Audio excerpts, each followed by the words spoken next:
Née dans les contrées désertiques du Sinaï, la Bible est une collection d'une 60aine de livres, écrits sur une période de 16 siècles par une 40aine d'auteurs.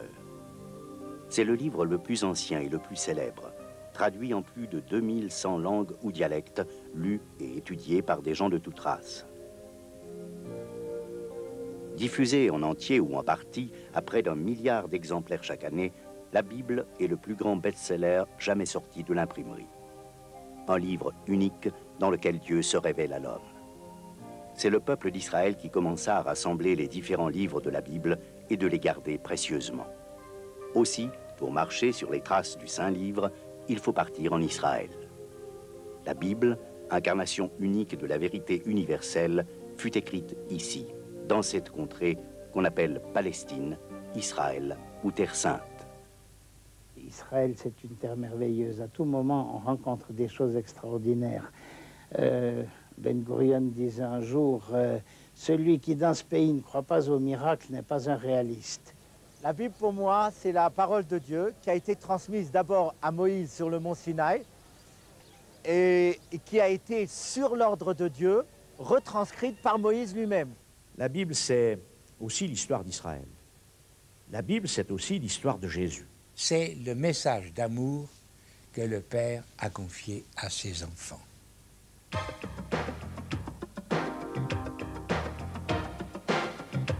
Aujourd'hui, tel un phénix renaissant des cendres, Israël émerge de 2000 ans d'exil et de destruction.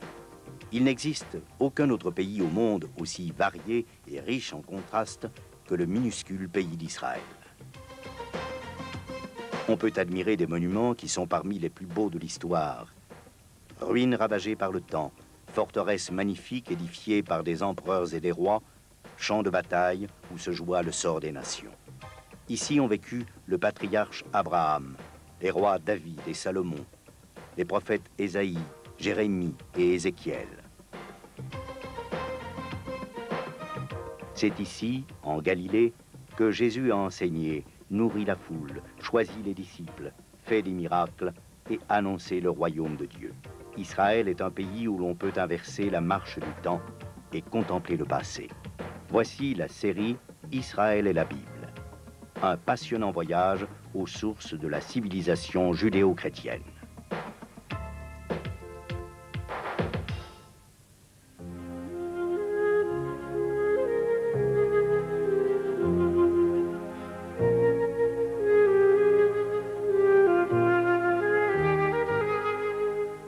Toutes les civilisations et toutes les cultures possèdent leurs rites et symboles qui sont les piliers de la vie collective, intellectuelle et spirituelle. C'est aussi le cas du judaïsme, dont la capitale, Jérusalem ou Yerushalayim, la ville de la paix, est considérée par beaucoup de croyants comme la capitale de l'éternité. Le grand roi David a écrit dans son psaume 122 « Nos pieds s'arrêtent dans tes portes, Jérusalem. C'est là que montent les tribus pour louer le nom de l'Éternel. » S'il y a des villes que l'on visite, il y en a d'autres qui nous visitent. C'est le cas de Jérusalem, cette ville qui fascine, qui s'empare du touriste et qui finit par le transporter hors du temps. Quand on parle de Jérusalem, mon cœur s'enflamme. Et j'aimerais donner un conseil, si une fois vous allez à Jérusalem, n'y montez pas depuis Tel Aviv et n'y arrivez pas de nuit. Je dirais qu'il faut désirer monter à Jérusalem. Alors on va déjà en Israël, on va peut-être dans le Negev, où on trouve l'histoire d'Abraham, les patriarches. On ira ensuite en Galilée, toute l'histoire de Jésus, et on désirera monter à Jérusalem.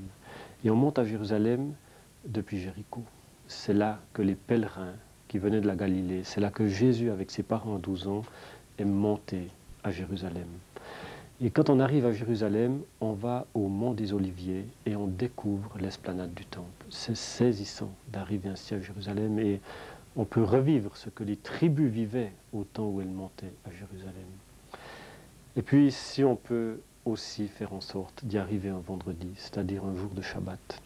Et alors le soir, à la tombée du jour, au début de la nuit, on ira au mur des Lamentations ou le mur occidental. Et on verra tant et tant de Juifs qui vont prier au mur le Shabbat, au début du Shabbat. C'est une expérience bouleversante. On voit ces hommes, ces femmes, il y a un lieu pour les femmes aussi, qui arrivent et qui sont à la fois très recueillis et en même temps dans une joie immense.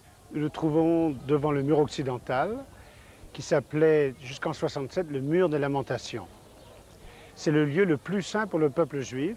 À cette heure-ci, le vendredi, il s'approche pour les prières du soir. Toute la journée et toute la nuit, on peut prier devant ce mur, mais les grandes festivités, ce sont les prières du vendredi soir pour la réception du Shabbat, la Kabbalah de Shabbat. Aux 3 premières étoiles, on commence le Shabbat. Et vous avez dans toutes les synagogues, ainsi qu'au mur occidental, les grandes prières du vendredi soir.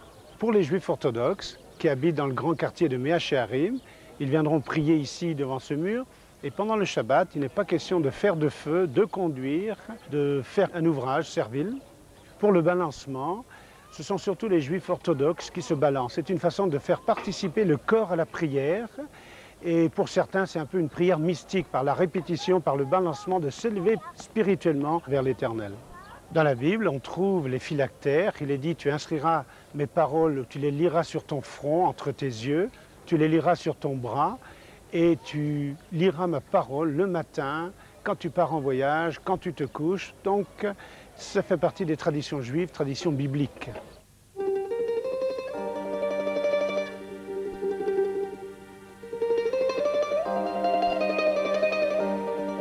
Comprendre le judaïsme, c'est mieux découvrir la Bible et la relation que Dieu souhaite établir avec chaque être humain.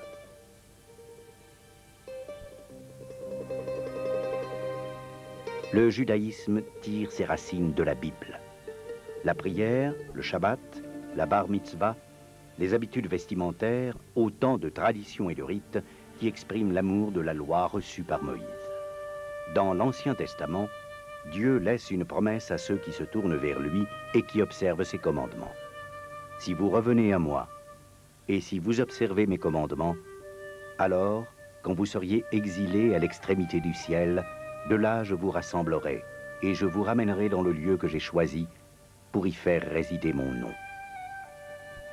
Le peuple juif manifeste sa foi en Dieu par l'obéissance à la loi de Moïse et des traditions. La Bible, pour moi, c'est la parole de Dieu qui a été transmise d'abord à Moïse sur le mont Sinaï et qui a été, sur l'ordre de Dieu, retranscrite par Moïse lui-même. Et le texte que nous avons sur le rouleau de la Torah, grâce aux découvertes archéologiques, est exactement identique. Il n'a pas changé d'un iota depuis 3000 ans. C'est toujours la parole, le message divin transmis au peuple juif que nous écoutons aujourd'hui et que nous vivons aujourd'hui. Dans la vie communautaire juive, il y a le fait que tous les matins on met des téphilines, qu'on s'enveloppe avec le châle de prière. Le fait de chanter en commun, de prier en commun, de faire quotidiennement des mitzvot, de pratiquer des mitzvot, il y a une espèce d'enveloppe spirituelle qui se concrétise autour de l'homme. Pour le peuple juif, la foi, c'est une foi agissante. C'est-à-dire que la parole divine se matérialise, ou en tout cas s'applique dans les actes quotidiens. Et lorsque nous accomplissons les commandements divins, c'est une manière de matérialiser cette parole divine et de montrer que ce n'est pas simplement l'être morte, mais c'est une parole qui s'intègre à l'existence quotidienne. ואיך אנחנו עושים זאת? אנחנו לוקחים את הטליתות, תפתחו אותם בבקשה, כשהעטרה למעלה כלפיכם, העטרה למעלה, dem Bar Mitzvah Alter, das heißt à l'âge du bar mitzvah, c'est-à-dire lorsqu'ils ont 13 ans, les jeunes garçons, mais aussi les filles dans les communautés libérales, viennent à la synagogue pour se familiariser avec les traditions. Le port du talit, qui est le châle de prière, est une longue tradition que les Juifs pratiquent depuis leur sortie d'Égypte. Le châle de prière possède des franges, le tzitzit, qui se dit au pluriel les tzitziot.